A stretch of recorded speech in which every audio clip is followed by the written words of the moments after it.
अस्सलाम वालेकुम गाइस, मेरा नाम है अली और मैं अपने channel Daily Horror Stories by Ali से आपके सामने मौजूद हूँ। सबसे पहले मैं आपको मुबारकबाद देता हूँ। आप तमाम लोगों को शब बारात मुबारक हो। और मैं आपसे दुआ की अपील करता हूँ, आप सब मेरे लिए, मेरे घर वालों के लिए दुआ करें कि अल्लाह मुझे, मेरे घर वालों को, हम सबको सेहत दे, ज़िंदगी दे, कामयाबी दे। और मैं आपके लिए भी ये दुआ करता हूँ कि अल्लाह ताला आपको भी सेहत दे, कामयाबी दे और जो भी आपकी ख्वाहिशात हैं वो पूरी हों। आज की जो रात है बड़ी कबूलियत वाली रात है और आपसे दोबारा रिक्वेस्ट करूँगा कि दुआओं में मुझे ज़रूर याद रखिएगा। मेरा पूरा नाम सैयद उमैर अली है और इसके अलावा मैं उम्मीद करता हूँ कि आप सब खैरियत से होंगे, खुश होंगे और आपकी ज़िंदगी अच्छी गुजर रही होगी। तो जिन लोगों ने अब तक मेरे चैनल को सब्सक्राइब नहीं किया वो इसको सब्सक्राइब कर लें, लाइक करें और अगर हो सके तो शेयर करें। हमेशा की तरह व्हाट्सएप नंबर और ईमेल एड्रेस शेयर कर रहा हूँ। अगर आप अपनी स्टोरीज़ को शेयर करना चाहते हैं तो यू आर वेलकम।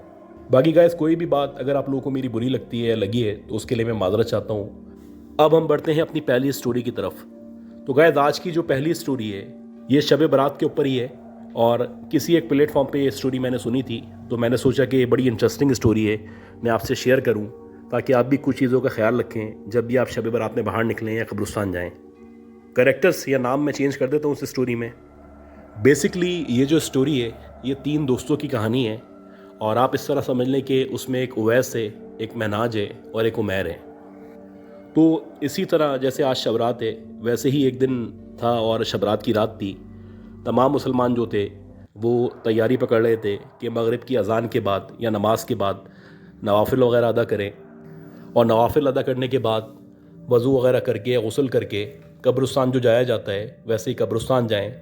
जो कब्रिस्तान में उनके अहलो याल, वालदैन, फैमिली मेम्बर्स मौजूद हैं उनको जाके सलाम करें और उनके लिए बहुत सारी दुआएं करें, उनकी मग़फ़िरत की दुआएं करें और वहाँ जाके, क्योंकि वो वेट कर रहे होते हैं, उनसे मुलाकात करें।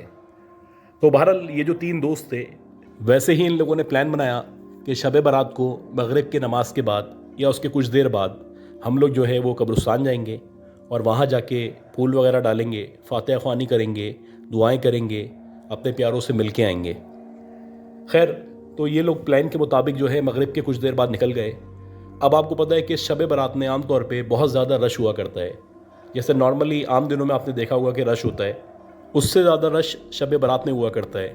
आप बाहर निकलेंगे सबसे पहले आपको गली में रश मिलेगा, मज़ीद आगे जाएंगे तो रोड पे रश होगा, उसके बाद अगर आप कब्रिस्तान या उसके करीब के इलाके में जाएंगे वहाँ तो इस कदर रश होगा कि आपको जो है समझ लें कि अंदर जाने की जगह नहीं मिलेगी या पार्किंग की जगह नहीं मिलेगी, क्योंकि तकरीबन पूरा का पूरा शहर, पूरा मोहल्ला, इवन के जो भी जहाँ भी कब्रिस्तान के करीब लोग रहा करते हैं वो सब के सब कोशिश करते हैं कि कब्रिस्तान में जाएं, अपने प्यारों की कब्रों पे फातिहा ख्वानी करें, दुआ करें, उनकी मग़फ़िरत के लिए दुआ करें, उनसे मुलाकात करें।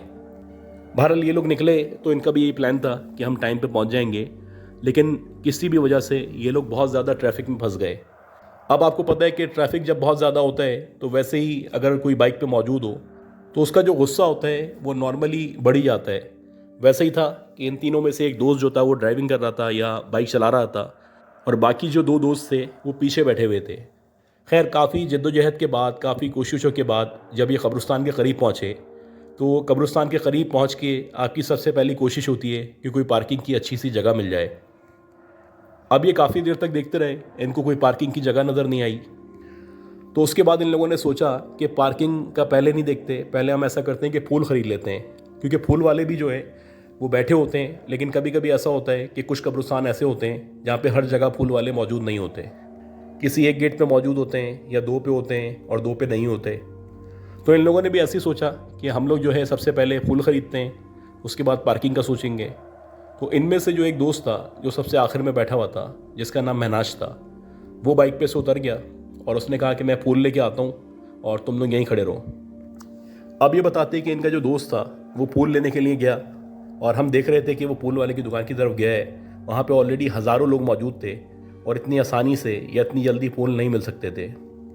खैर, जहाँ पे हम लोग खड़े थे वहाँ पे बार बार गाड़ियाँ आ रही थीं, पीछे से लोग हॉर्न बजा रहे थे और जो भी लोग पीछे से आ रहे थे वो कोशिश कर रहे थे कि हम रास्ते से हट जाएं। काफ़ी देर तक तो हम अपनी बाइक को बचाते रहे, लेकिन बिला आखिर हमें आगे पीछे होना पड़ा और जब हम आगे पीछे हो गए तो हम कोने पे चले गए। हमारा दोस्त शॉप के करीब मौजूद था। हम मुसलसल वेट कर रहे थे कि वो जितना जल्दी आ जाए तो हम आगे जाएं, पार्किंग करें और फिर अपने प्यारों की कब्रों पे फातिहा जाके पढ़ें। ये बताते हैं कि 5 मिनट गुजरे, 10 मिनट गुजरे, 15 मिनट गुजरे और बिलाखिर 20 मिनट गुजर गए। जब 20 मिनट गुजर गए तो हमारी परेशानी बढ़ गई, क्योंकि हम एक्सपेक्ट नहीं कर रहे थे कि इसको फूल लेने में या किसी भी काम से इतनी देर लगेगी। खैर काफ़ी देर तक जब वो नहीं आया तो हमने सोचा कि उतर के देखते हैं। जैसे ही हम उतरने वाले थे तो इसी दौरानिया में हमने देखा कि जो हमारा दोस्त है वो चलता हुआ आ रहा है। अब जैसे ही वो चलता हुआ आया तो उसके हाथ में फूल मौजूद नहीं थे।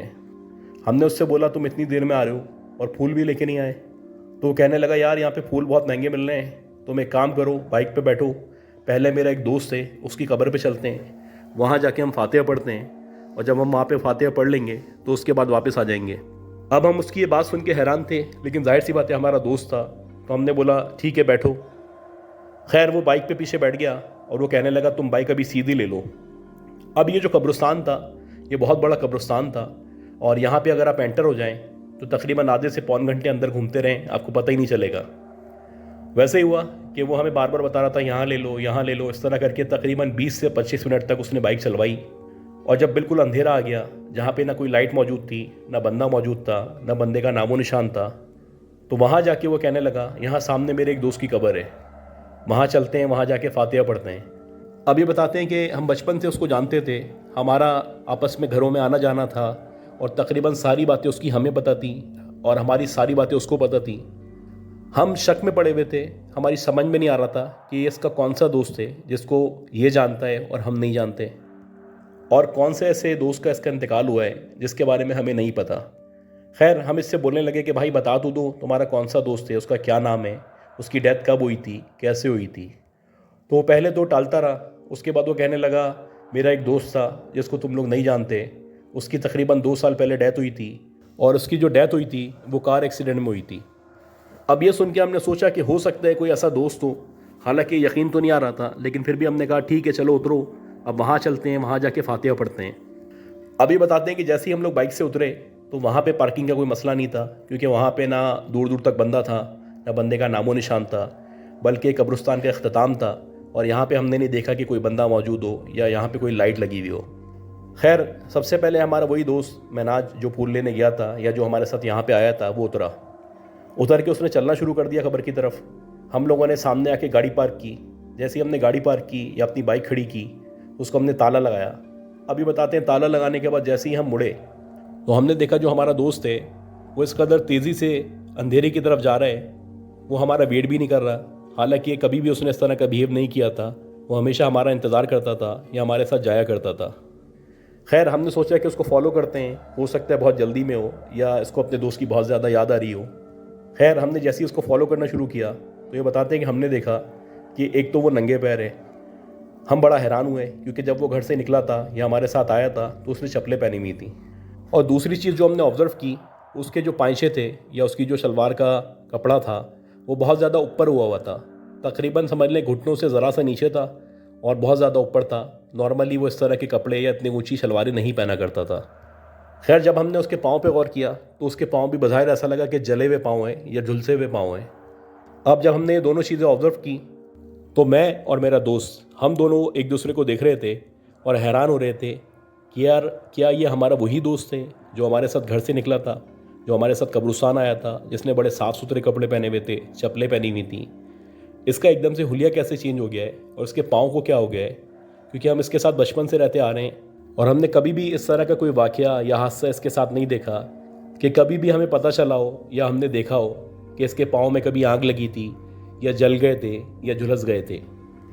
अब जब हम मुसलसल उसके पाँव को देख रहे थे तो वो एकदम से पलटा और जैसे ही वो पलटा तो वो हमें देख के मुस्कुराने लगा और उसके चेहरे पे इस कदर शदीद खौफनाक मुस्कुराहट थी कि मुझे और मेरे दोस्त को खौफ आने लगा। हालांकि ये हमारा वही दोस्त था जिसके साथ हम बचपन से रहते आए थे, जिसके साथ हमने टाइम गुजारा था और जिसकी एक एक बात के बारे में हम जानते थे।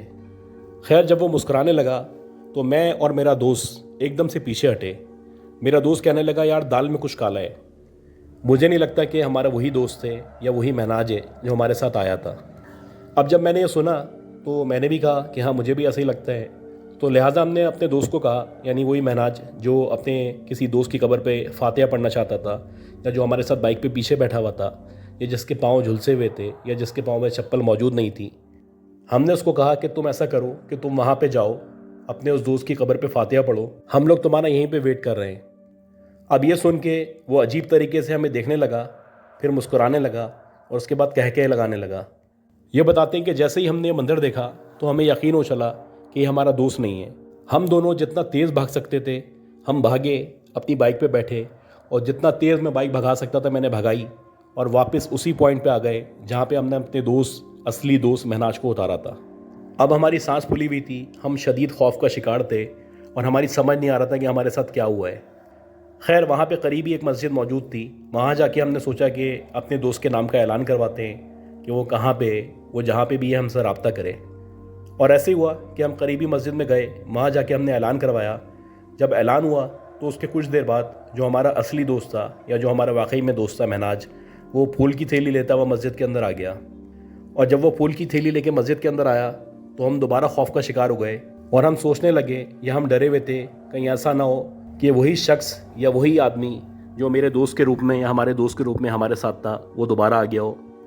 लेकिन बहरहाल जैसे ही वो आया वो हम पे गुस्सा करने लगा, कहने लगा यार तुम मुझे छोड़ के कहाँ चले गए थे, तुमने मुझे फूल लेने के लिए भेजा, मैं फूल लेने के लिए गया, वहाँ पे बहुत ज़्यादा रश था, जब मैं वापस आया तो तुम लोग यहाँ पे मौजूद नहीं थे, मैं काफ़ी देर से खड़ा हुआ तुम्हारा इंतज़ार कर रहा हूँ।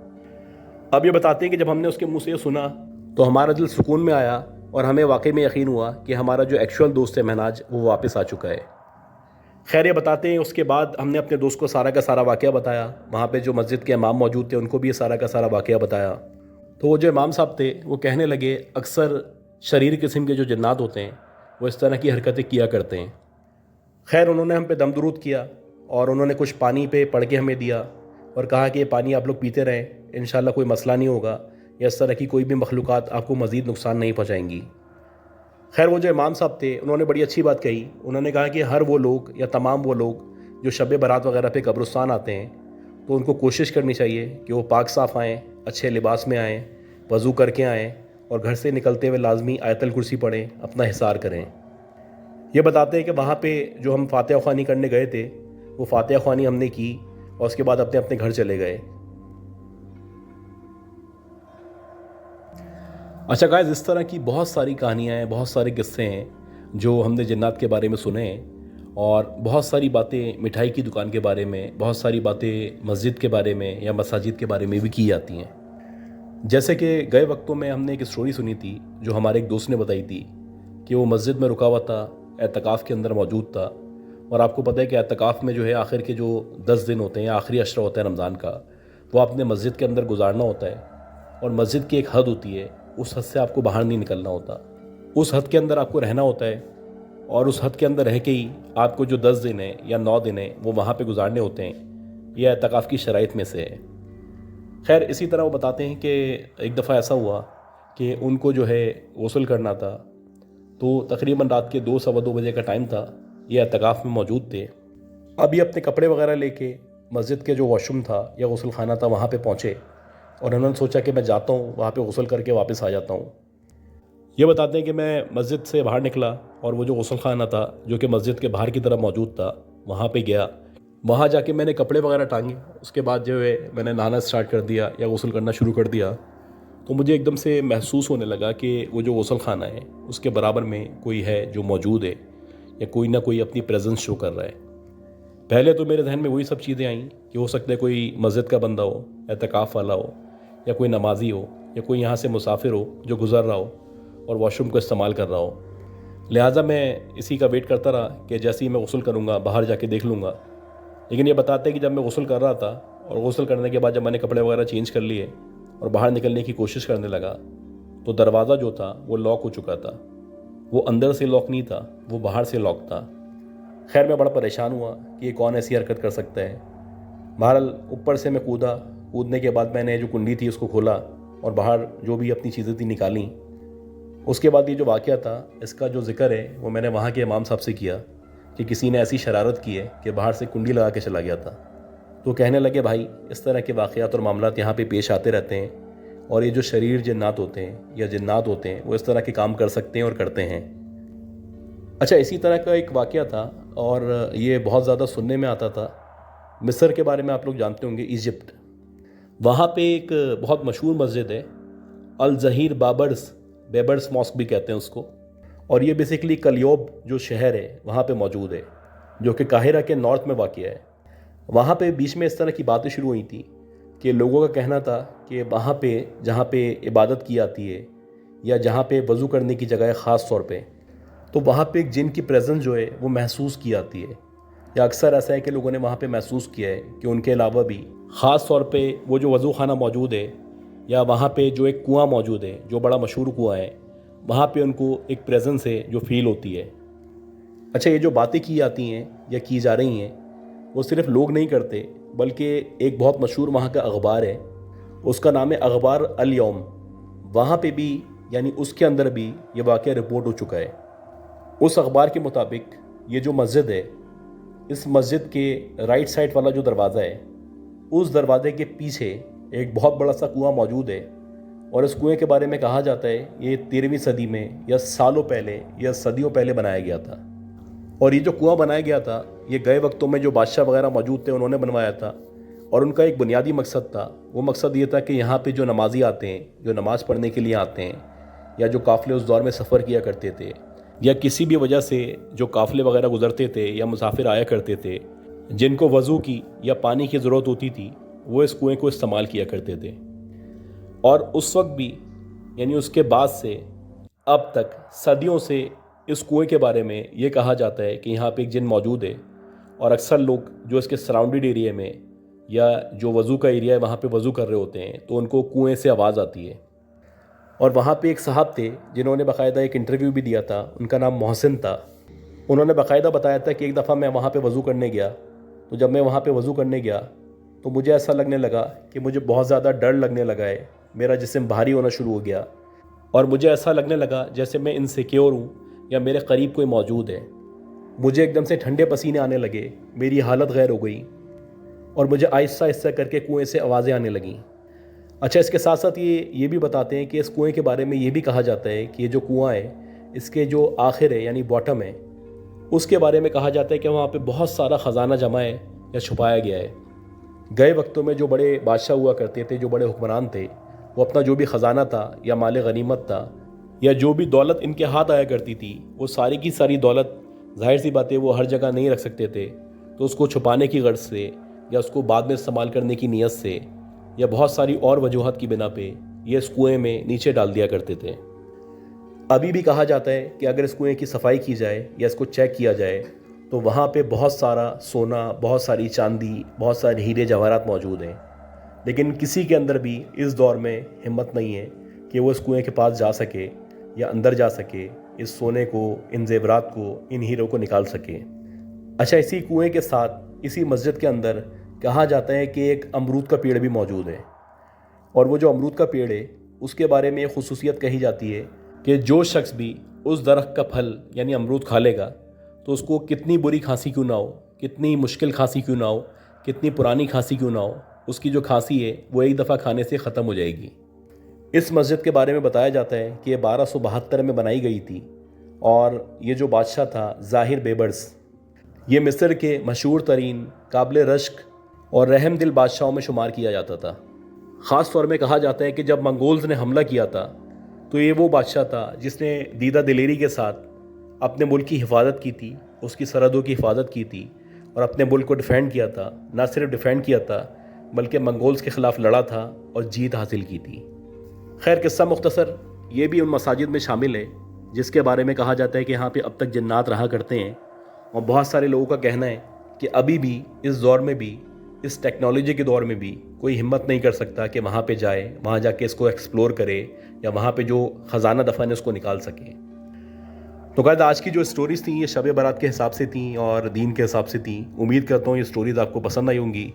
अगर आपको ये स्टोरीज़ पसंद आई हैं तो प्लीज़ अपने सर्कल में इसको शेयर करें, लाइक करें और अगर आपने अभी तक इसको सब्सक्राइब नहीं किया तो सब्सक्राइब कर लें। दुआ करें अल्लाह हम सबको सेहत दे, ज़िंदगी दे, सलामती हो। ख्याल रखिएगा। अल्लाह हाफ़िज़।